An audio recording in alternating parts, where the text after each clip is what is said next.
flipping give up, okay?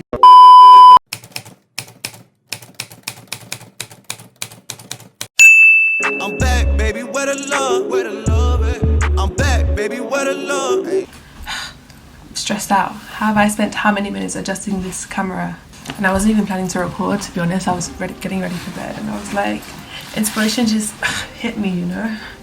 So I was like, let me come and do a little chit chat. And I don't know why I'm acting like this, because this was not even what I was gonna do. But made this video because I just wanted to talk about and now I don't remember. No, I'm joking.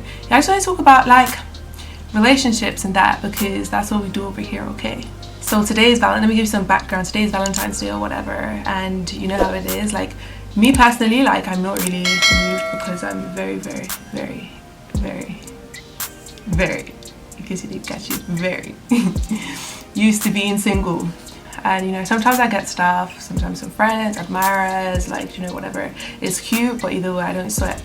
And it's just funny, like, just obviously seeing how obviously people in the world like react to it. It's like the commercialization of the holiday. And I think it's actually really sweet, because, do you know what I mean, like I will never ever knock down a reason to celebrate love, you know. Shout out y'all, but at the same time it becomes like, when does it become too commercial? And it's kind of like, oh well, we're only doing this because sorry, I keep moving around. Yeah, so when does it come to the point where it's like, well, you're only doing this because obviously, you know, that's what's expected of you, and that should never really be the case, because if it's not your thing, it's not your thing. But at the same time, are you just being a Debbie Downer? Are you just being anti-establishment? Because there's nothing wrong with celebrating love, but I get that, you know, sometimes it gets too much. It's in everyone's face. I feel like this is the first Valentine's Day as well that I went all through, like, I don't know, Instagram, because I've never actually posted on Instagram. I posted today, okay? Go check me out. Well, this is not going to be released on Valentine's Day, so, but check me out anyway. So yeah, I posted on Valentine's Day, and I was going through my feed, and everyone was all in there, like relationships and couples and engaged and all that stuff.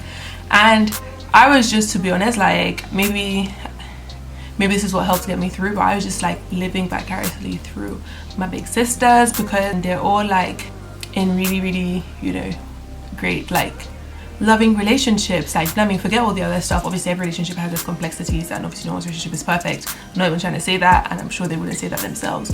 But like, when you actually see the love that's there, it's really beautiful. And I feel like for me, like, that just gives me a lot of hope and courage, like, that, you know, it doesn't actually matter being single. It's like, it's worth being single to find the person, you know, that can really love you the way you deserve to be loved and the way you need to be loved, okay?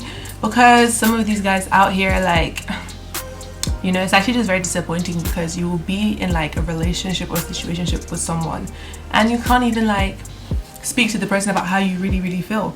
So then what's the point of that, you know? And even if, when sometimes you're already in that relationship, and you know, you think like, well, this is my boyfriend, whatever, so they're not giving me necessarily what I need, but I just have to stick it out because we're already here. No boo-boo, no boo-boo. That's not what we're doing, okay? Listen, you should never,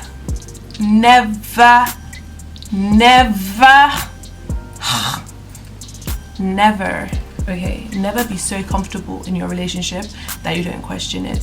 Whether that's, you know, your boyfriend, like your husband, your whoever, like, you need to actually know what is the benefit of this relationship in my life. And I'm not saying benefit in terms of like material things or financial things, but even in terms of just like your happiness, your nourishment, your growth. Because some people, it's not necessarily like it's in a toxic environment, but you're with someone who doesn't challenge you to be a better person. They accept everything, you know, about you, and you know, that can be a good thing, obviously, because we want people to love us the way we are. But at the same time, you don't want someone to be so comfortable with things that they know are holding you back or can help you improve and evolve to the ultimate version of yourself that really you should be trying to be. Because, you know, a life without progression is stagnant. I'm sure something that'll come to me later, but honestly, like, a life without progression is stagnant. And why would you want to be the same? Like, you know, you have only so much time in this life, and you don't want to look back and be like, oh well, you know, my life was just vanilla.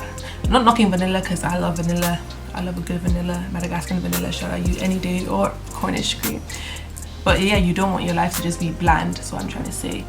And you know, if you're a believer, whether you're not a believer, but you know, you're called to be as the salt and the light of the earth. So ultimately, what are you doing? Yeah, that was a whole tangent I just went on.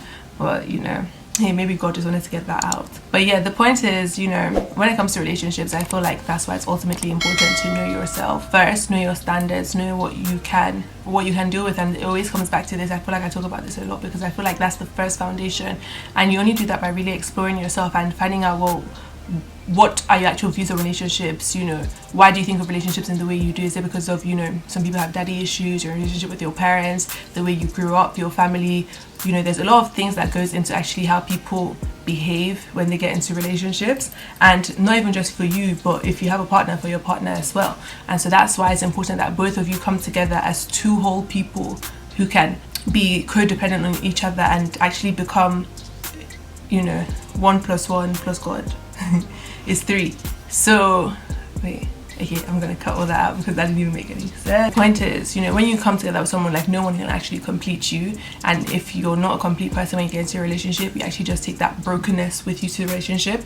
That's why it's important to enjoy your single days, work out all your issues, you know, in your singleness, like, because ultimately, like, no one can make you happy if intrinsically and inherently you're not happy yourself and you don't know what makes you happy. They can try their best, you know, they can love you, and it still will not be enough. So a lot of things you actually deal with in yourself before you go into a relationship. And I feel like when you've done that, that's when you're giving your relationship even more chance of succeeding, because, you know, you're not bringing all this extra baggage along with you. So that's really, really important to deal with, number one.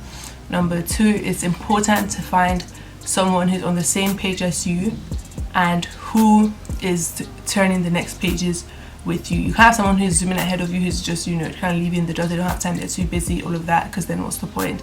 At the same time, if you know where you're going and you have a vision and a plan, you can't now say because of love you're going to be with some man that's going to be dragging you back. No, it's not worth it, because if they really loved you, they'll be trying to grow with you. They'll be like, oh, this is, you know, the kind of girl I want, this kind of girl I'm with. It's not even about the person you get, it's about becoming the person that the kind of person you want to be with wants to be with. Did you get me? Okay, so it's like right now, you know, you might be good and you might think, okay, well, I have all my stuff together, but the reality is you can always improve. And if you're not striving for constant improvement, one day you'll plateau, and once you plateau, it won't be long before you start to drop, because all these things are habits. It's a lifestyle, and your lifestyle is your habits. It's built by the habits that you do, and that's also in the way you do relationships and how you handle people. So yeah, I hope this was helpful for you guys, you know, or just fun. Yeah, like, but I actually just really wanted to record and let you guys know you should never be sad about being single, you know. Wow. And that sounds like a really sad statement to me, but honestly, like, your single days is for living your best life, and don't let anyone tell you different. Don't let the haters hold you back, because you don't need a man for nothing, okay? If it's cars, houses, you can get all that on your own, okay? And you'll find out that as you live your life and you focus on you and you focus on becoming that best version of yourself, even the caliber of men that will come into your life, my sis, is different, I tell you.